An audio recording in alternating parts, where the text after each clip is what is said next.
मोदींचा ठाणे तू दिवा या कार्यक्रमाचं ते इनॉग्रेशन करता आपण थेट जाऊया। बीच में जहां प्रतिवर्ष मात्र 1114 करोड़ रुपए एवरेज महाराष्ट्र को मिलता था, आपने आकर 2014 से 19 में 4 गुना बढ़ाकर 4101 करोड़ रुपए किया इसको आवंटन को। और अब आपने रिकॉर्ड मात्रा में 22-23 में महाराष्ट्र को 11,903 करोड़ आवंटित किए हैं। आपको कोटि कोटि धन्यवाद। आज हम इस अवसर पर ठाणे के पूर्व सांसद स्वर्गीय रामभाऊ मालगी जी एवं स्वर्गीय राम कापसे जी को भी श्रद्धांजलि अर्पित करते हैं। प्रधानमंत्री जी, एक भारत श्रेष्ठ भारत की आपकी परिकल्पना के अनुरूप हम सभी आपके नेतृत्व में देश की सेवा के लिए सदा प्रयासरत रहेंगे। धन्यवाद। जय हिंद। धन्यवाद माननीय श्री अश्विनी वैष्णव जी। अब माननीय मुख्यमंत्री महाराष्ट्र श्री उद्धव ठाकरे जी से अनुरोध है कि आज के इस अहम अवसर पर हमें संबोधित करें। माननीय श्री उद्धव ठाकरे जी। आपल्या देशाचे पंतप्रधान माननीय नरेंद्र मोदी जी, महाराष्ट्राचे राज्यपाल आदरणीय कोश्यारी जी, या कार्यक्रमाच्या निमित्ताने उपस्थित असलेले सर्व मान्यवर आणि माझ्या बांधवांनो, भगिनींनो आणि मातांनो, मोदीजी, खरंच मी मनापासून आपल्याला धन्यवाद देतो आहे। योगायोग असेल, काही असेल, कालच मुंबई ते नवी मुंबई याच परिसरामध्ये देशातील पहिल्या वॉटर टॅक्सीचं लोकार्पण आपण कालच केलं आणि त्याच्यात सुद्धा केंद्राचा सहयोग खूप मोठा आहे। कली देश की पहिली टॅक्सी सुरुवात की। मी मराठीत बोलतोय कारण मोदीजींना मराठी व्यवस्थित चांगलं समजतं आणि म्हणून मी मराठीमध्ये बोलतोय। काल ह्या पहिल्या वॉटर टॅक्सीचं आपण लोकार्पण केलं आणि मला खात्री आहे, जे मी काल बोललो होतो तेच थोडंसं आज परत बोलतोय, की मुंबईमध्ये महाराष्ट्रामध्ये ज्याची सुरुवात होते त्याचं जाळं नेटवर्क ज्याला म्हणतो ते देशभर पसरतं। आणि काल मी एक आठवण सांगितली होती, देशातील पहिली रेल्वे मुंबई ते ठाणे अशी सुरुवात झाली होती त्याची। वो अंग्रेजों का जमाना था और उस वक्त पहली रेलवे जो शुरुआत की गई मुंबई से ठाणे तक थी। और एक मजेदार किस्सा मुझे मेरे दादाजी ने बताया था। उनके पास सारे उनके बुजुर्ग दोस्त आते थे, तो बचपन में उन्होंने कहानी मुझे बताई थी कि जब रेलवे की शुरुआत की गई थी, शुरुआत तो हुई लेकिन कोई वहां अंदर बैठने के लिए तैयार नहीं था। वो सब ते वाफेचे इंजिन वगैरे होतं, तो लोगों के बीच में गलतफहमी ऐसी थी कि ये अंग्रेजों की कुछ, म्हणजे ज्याला आपण भुताटकी म्हणतो, आता भुताटकीला हिंदीत शब्द मला पटकन सुचत नाही, पण ये गोरे लोगों की कुछ अजीब कहानी है जिसमें अगर कोई अंदर जाता है तो गायब हो जाता है, लापता होता है, तो कोणी बसायलाच तयार नव्हतं। आणि मग त्यांनी सुरुवात काय केली, जो भी वहां से ट्रॅव्हल करके आएगा, ठाणे जाऊन परत येईल, तसं परत आल्यानंतर सत्कार आणि 1 रुपया बख्शिस। अभी 1 रुपया का भी काफी महत्व था उस वक्त। तो शुरुआत होते ऐसे लोग आना जाना शुरू किया लोगों ने। फिर ऐसे ऐसे अंग्रेजी थे वो, उन्होंने फिर 1 रुपये का कितने 8 आने के लिए, म्हणजे 50 पैसा ऐसे बंद करके टिकट लगाना शुरू कर दिया। तो वहां से लेके आज तक रेलवे का ये सारा प्रवास अपने आंखों के सामने है। याच्यामध्ये मला समजलं की जसं पूर्वी सुद्धा ज्या आपल्या खासदारांचा उल्लेख झाला, त्याच्यात आज सुद्धा आजचा जो खासदार श्रीकांत शिंदे, मोदी जी आपको पता है नौजवान है लेकिन काम कर रहा है, कस के काम कर रहा है, और उसको एक बार कुछ जिम्मेदारी दे दूं तो पूरी करता है। त्यांनी विशेष म्हणजे अंबर मंदिर आहे, पुरातन मंदिर आहे, आणि आधी तिकडे जो काय परिसर होता तो परिसर बघितल्यानंतर मैंने उसको कहा, अरे श्रीकांत, ये तेरे जो मतदार क्षेत्र जरा काहीतरी कर। आणि त्यांनी एवढं सुंदर तिकडे परिसर केलाय की अब वहां आने जाने के लिए भी ऐसे पवित्र लगता है। तर अशा या सगळ्या गोष्टीचा पाठपुरावा तो करतोय। या रेल्वे मार्गाचं आता आपण लोकार्पण करत असताना त्याच्यात सुद्धा बऱ्याच काही कटकटी होत्या, अडचणी होत्या। अडचणी येतातच, अच्छा काम करने के लिए कुछ ना कुछ उसमें अडचणी तो होती है, पण त्याच्यासाठी स्थानिक पातळीवरनं सुद्धा खूप प्रयत्न झाले आणि विशेष म्हणजे केंद्राकडनं सुद्धा प्रधानमंत्री जी आपकी ओर से काफी सारी सहायता मिली और इसलिए आज का ये जो ज्याला आपण ठाणे ते दिवा म्हणजे आपण म्हणतो आज दिवा स्वप्न बघतो, पण हे दिवा स्वप्न आज सगळ्यांचा प्रयत्न पूर्ण होतोय, ज्याचा लाभ ज्याचा फायदा आपल्या हजारो लाखो माता भगिनींना आणि बांधवांना होणार आहे. शेवटी विकास म्हटल्यावर रेल्वे असेल, मेट्रो असेल, जलमार्ग असेल, रस्ते असेल, यांचं जेवढं जाळं विणू तेवढा विकास हा जलद गतीने होतो. कारण ह्या सगळ्या आपल्या वाहतुकीचे मार्ग म्हणजे जशा आपल्या शरीरात रक्तवाहिन्या असतात तशा ह्या रक्तवाहिन्या किंवा विकासाच्या वाहिन्या आहेत. त्याचं नेटिंग किंवा जाळं जेवढं घट्ट असेल, विण जेवढी घट्ट असेल तेवढा विकास जलद होतो. आणि विकास झाल्यानंतर साहजिकच आहे लोकसंख्या वाढते, मग त्या वाढत्या संख्येला जास्त सुविधा पुरवाव्या लागतात आणि त्या सुविधांचा विचार करून या अधिकच्या रेल्वे मार्गाचं आज आपण लोकार्पण करत आहोत. मी परत एकदा ज्यांचे या कामासाठी लागले त्यांना धन्यवाद देतो आणि मोदीजी तुमचं सहाय्य नेहमीच महाराष्ट्राला लाभतं, यापुढे सुद्धा ते असंच लाभत राहील अशी अपेक्षा करतो. जय हिंद, जय महाराष्ट्र. धन्यवाद माननीय श्री उद्धव ठाकरे जी. अब मैं माननीय प्रधानमंत्री जी से सादर निवेदन करता हूं कि रिमोट द्वारा ठाणे और दीवा के बीच नवनिर्मित 5वीं और 6ठी लाइनों के ई ब्लॉक का अनावरण करें एवं उसे राष्ट्र को समर्पित करें.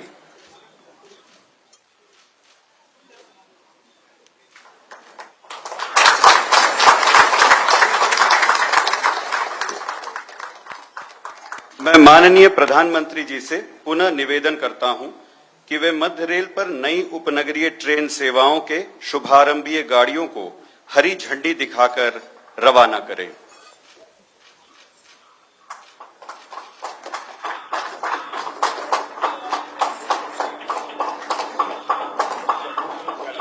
हम सब के लिए एक अविस्मरणीय एवं गौरवशाली पल.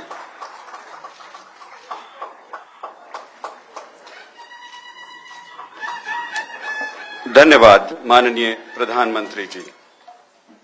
अब प्रस्तुत है ठाणे और दीवा के बीच नवनिर्मित 5वीं और 6ठी लाइन के बारे में संक्षेप में जानकारी देती हुई ये लघु फिल्म.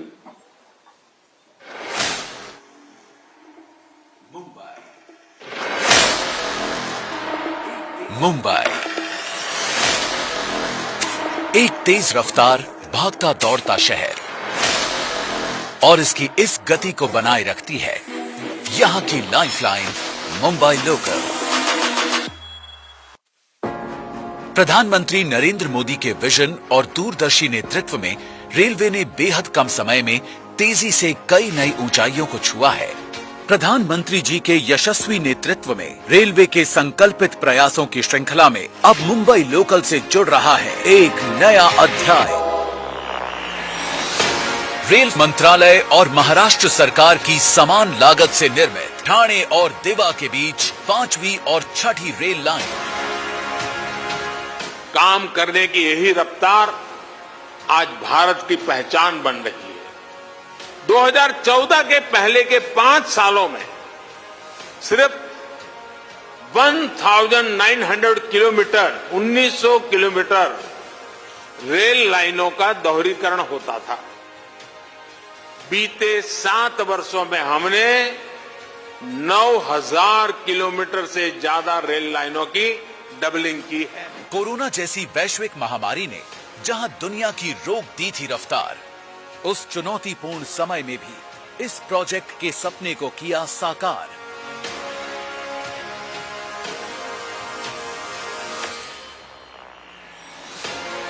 भूमि अधिग्रहण के अलावा टनल, रेल फ्लाईओवर और क्रीक पुलों का भी हुआ निर्माण. ध्यान रखा गया कि 5वीं और 6ठी लाइन के लिए सिर्फ वीकेंड्स पर ही लिए जाएं इंफ्रास्ट्रक्चर ब्लॉक्स, ताकि रेल यात्रा पर कम से कम हो असर और निर्माण कार्य हो निर्बाध. इन ब्लॉक्स में 34 जगहों पर पुरानी रेल लाइनों को नई रेल लाइन से जोड़ा गया. 19 किलोमीटर की कुल लंबाई वाली 5वीं और 6ठी लाइंस पर 6 नए प्लेटफॉर्म्स और 8 फुटओवर ब्रिजेस का हुआ निर्माण और विस्तार. 21 छोटे पुल, 3 बड़े पुल, 1.4 किलोमीटर रेल फ्लाईओवर और नई टनल को भी रेलवे ने बनाया है पूरी दक्षता से। 5वीं और 6ठी लाइन कुर्ला और कल्याण स्टेशनों के बीच का मिसिंग लिंक थी। इन लाइनों के निर्माण से कुर्ला और लोकमान्य तिलक टर्मिनस से कल्याण मार्ग पर अब 6 लाइनें हो गई हैं उपलब्ध। साथ ही स्लो और फास्ट लोकल सेवाओं के साथ साथ अब लंबी दूरियों की रेलगाड़ियों को भी मिला है अलग कॉरिडोर। इसके अलावा 36 नई उपनगरीय सेवाओं की शुरुआत होने से रेलवे की यात्री क्षमता में होगी वृद्धि। नवनिर्मित इन 2 लाइनों द्वारा यात्रियों के समय की बचत तो होगी ही, ठाणे, कलवा, मुंब्रा और देवा के यात्रियों को मिलेगा इसका सीधा लाभ। सड़क परिवहन का बोझ होगा कम, जिससे ट्रैफिक जाम जैसी समस्या से मिलेगी मुक्ति और ईज ऑफ लिविंग की राह होगी आसान। एक तरफ उपनगरीय और लंबी दूरी की गाड़ियों के पृथक्करण से मालगाड़ियों के बेहतर संचालन में मिलेगी मदद, वहीं दूसरी तरफ नई लोकल ट्रेन सेवाओं का शुभारंभ देगा मुंबई को और भी तेज रफ्तार। माननीय प्रधानमंत्री श्री नरेंद्र मोदी जी से करबद्ध निवेदन है कि वे इस ऐतिहासिक अवसर पर हमें अपने आशीर्वचनों से अनुग्रहित करें। माननीय प्रधानमंत्री जी। नमस्कार। महाराष्ट्र के राज्यपाल श्रीमान भगत सिंह कोश्यारी जी, मुख्यमंत्री श्रीमान उद्धव ठाकरे जी, केंद्रीय मंत्रिमंडल में मेरे सहयोगी अश्विनी वैष्णव जी, राव साहेब दानवे जी, महाराष्ट्र के उप मुख्यमंत्री अजीत पवार जी, महाराष्ट्र के पूर्व मुख्यमंत्री देवेंद्र फडणवीस जी, सांसद और विधायकगण, भाई और बहनों, कल छत्रपति शिवाजी महाराज की जन्म जयंती है। सबसे पहले मैं भारत के गौरव, भारत की पहचान और संस्कृति के रक्षक, देश के महान महानायक के चरणों में आदरपूर्वक प्रणाम करता हूं। शिवाजी महाराज की जयंती के एक दिन पहले ठाणे दीवा के बीच नई बनी 5वीं और 6ठी रेल लाइन के शुभारंभ पर हर मुंबईकर को बहुत बहुत बधाई। ये नई रेल लाइन मुंबई वासियों के जीवन में एक बड़ा बदलाव लाएगी, उनकी ईज ऑफ लिविंग बढ़ाएगी। ये नई रेल लाइन मुंबई की कभी न थमने वाली जिंदगी को और अधिक रफ्तार देगी। इन दोनों लाइंस के शुरू होने से मुंबई के लोगों को सीधे सीधे 4 फायदे होंगे। पहला, अब लोकल और एक्सप्रेस ट्रेनों के लिए अलग अलग लाइनें हो जाएगी। दूसरा, दूसरे राज्यों से मुंबई आने जाने वाली ट्रेनों को अब लोकल ट्रेनों की पासिंग का इंतजार नहीं करना पड़ेगा। तीसरा, कल्याण से कुर्ला सेक्शन में मेल एक्सप्रेस गाड़ियों अब बिना किसी अवरोध के चलाई जा सकेगी। और चौथा, हर रविवार को होने वाले ब्लॉक के कारण कलावा और मुंब्रा के साथियों की परेशानी भी अब दूर हो गई है। साथियों, आज से सेंट्रल रेलवे लाइन पर 36 नई लोकल चलने जा रही हैं। इनमें से भी अधिकतर एसी ट्रेनें हैं। ये लोकल की सुविधा को विस्तार देने, लोकल को आधुनिक बनाने के केंद्र सरकार के कमिटमेंट का हिस्सा है। बीते 7 साल में मुंबई में मेट्रो का भी विस्तार किया गया है। मुंबई से सटे सबर्बन सेंटर्स में मेट्रो नेटवर्क को तेजी से फैलाया जा रहा है। भाई और बहनों, दशकों से मुंबई की सेवा कर रही लोकल का विस्तार करने, इसको आधुनिक बनाने की मांग बहुत पुरानी थी। 2008 में इस 5वीं और 6ठी लाइन की शिलान्यास हुआ था। इसको 2015 में पूरा होना था, लेकिन दुर्भाग्य यह है कि 2014 तक ये प्रोजेक्ट अलग अलग कारणों से लटका रहा। इसके बाद हमने इस पर तेजी से काम करना शुरू किया, समस्याओं को सुलझाया। मुझे बताया गया है कि 34 स्थान तो ऐसे थे जहां नई रेल लाइन को पुरानी रेल लाइन से जोड़ा जाना था। अनेक चुनौतियों के बावजूद हमारे श्रमिकों ने, हमारे इंजीनियर्स ने इस प्रोजेक्ट को पूरा किया। दर्जनों पुल बनाए, फ्लाईओवर बनाए, सुरंग तैयार की। राष्ट्र निर्माण के लिए ऐसे कमिटमेंट को मैं हृदय से नमन भी करता हूं, अभिनंदन भी करता हूं। भाई और बहनों, मुंबई महानगर ने आजाद भारत की प्रगति में अपना अहम योगदान दिया है। अब प्रयास ये है कि आत्मनिर्भर भारत के निर्माण में भी मुंबई का सामर्थ्य कई गुना बढ़े। इसलिए मुंबई में 21वीं सदी के इंफ्रास्ट्रक्चर निर्माण पर हमारा विशेष फोकस है। रेलवे कनेक्टिविटी की ही बात करें तो यहां हजारों करोड़ रुपए का निवेश किया जा रहा है।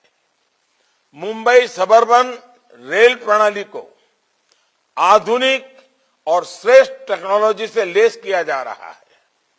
हमारा प्रयास है कि अभी जो मुंबई सबर्बन की क्षमता है, उसमें करीब करीब 400 किलोमीटर की अतिरिक्त वृद्धि हो जाए।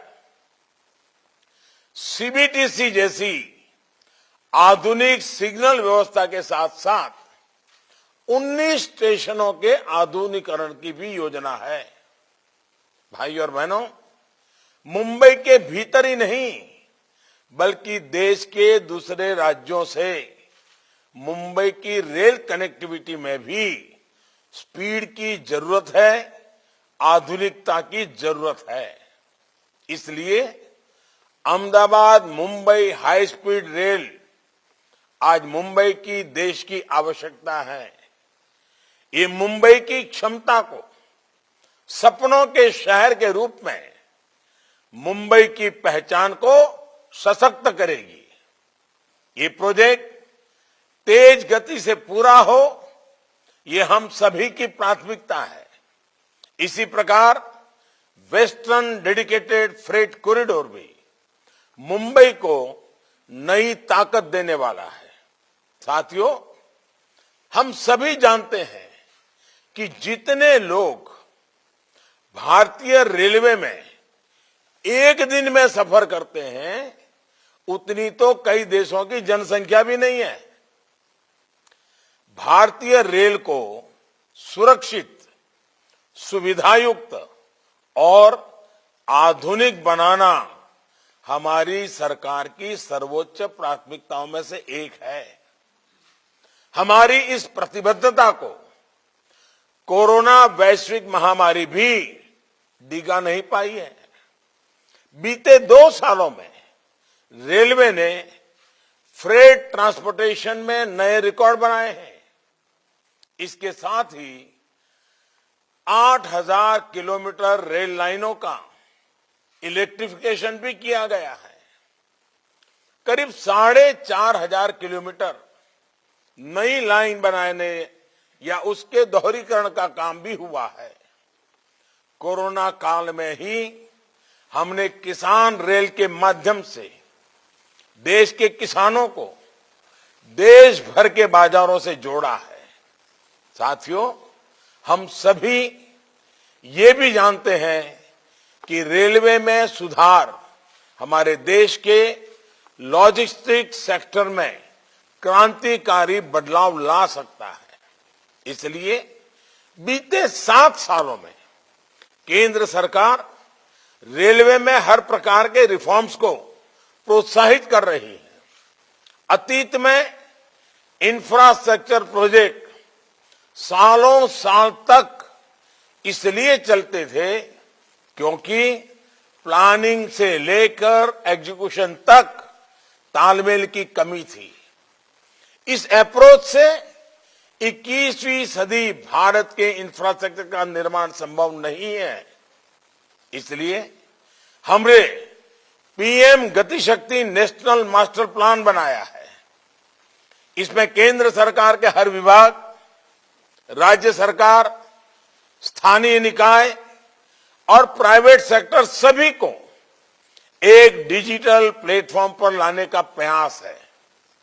कोशिश ये है कि इंफ्रास्ट्रक्चर के किसी भी प्रोजेक्ट से जुड़ी हर जानकारी हर स्टेक होल्डर के पास पहले से हो, तभी सभी अपने अपने हिस्से का काम, उसका प्लान सही तरीके से कर सकेंगे।